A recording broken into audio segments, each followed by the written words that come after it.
श्री प्रबोधानंद जी महाराज कह रहे हैं कि मैं परम ज्योतिर्मय श्री युगल किशोर का भजन करता हूं।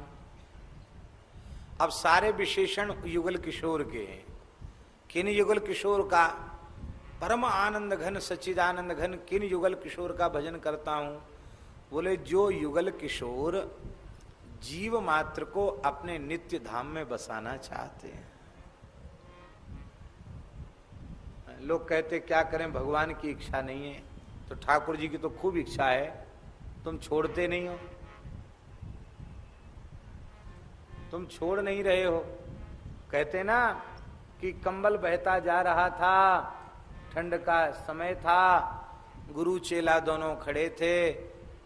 चेला ने कहा गुरुजी बहुत सर्दी पड़ रही है, कितना बढ़िया कंबल, ऊनी प्योर ऊनी कंबल बहता जा रहा है, कंबल पकड़ लिया जाए तो सुखा लेंगे। गुरु चेला आप ओढ़ लेना और आपकी गर्मी से हम भी थोड़ी गर्मी आ जाएगी।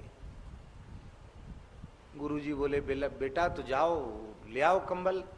बोले क्या करें गुरुजी, तैरना आता तो पर पोखरा में तो तैर सकते हैं, बाढ़ की नदी में नहीं तैर सकते, बहुत तेज धार है, कैसे तैरेंगे? आप अच्छे तैराक हैं, आप ले आइए।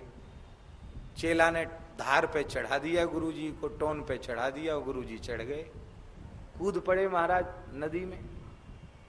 कंबल लेने गए, वो कंबल नहीं था, वो कोई भालू था, वो बाढ़ में बहते हुए जा रहा था। उसके बाल कंबल जैसे लग रहे थे। तो जैसे ही उस कंबल को पकड़ा तो कंबल ने ही गुरुजी को पकड़ लिया। अब वहीं गुत्थम गुत्थी होने लगी। तो शिष्य ने कहा गुरुजी कंबल बह रहा है तो बह जाने दो, छोड़ दो कंबल को, आप लौट आओ।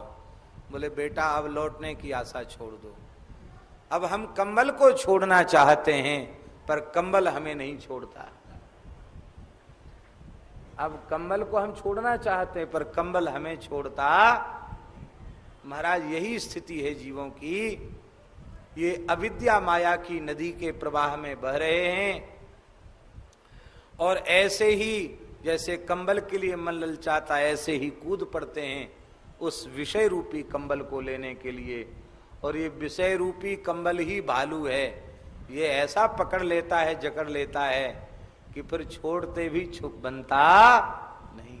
भई गति सांप छछूंदर केरी, ये हालत हो जाती है। इसलिए ठाकुर जी सबको धाम में बसाना चाहते हैं, पर तुम स्वयं संसार के बंधन में, मोह में, आकर्षण में इतने फंसे हुए हो कि तुम उसको त्यागना नहीं चाहते हो। और दोस्त ठाकुर जी को तो क्या करें, बिहारी जी की इच्छा ही नहीं है, राधा रानी की इच्छा ही नहीं है। पूछ के आयो बिहारी जी से, राधा रानी से, क्या आपकी इच्छा नहीं है? महात्मा तो कह रहे हैं ठाकुर जी सबको बसाना चाहते अपने चरणों में। तो कमी किसकी है?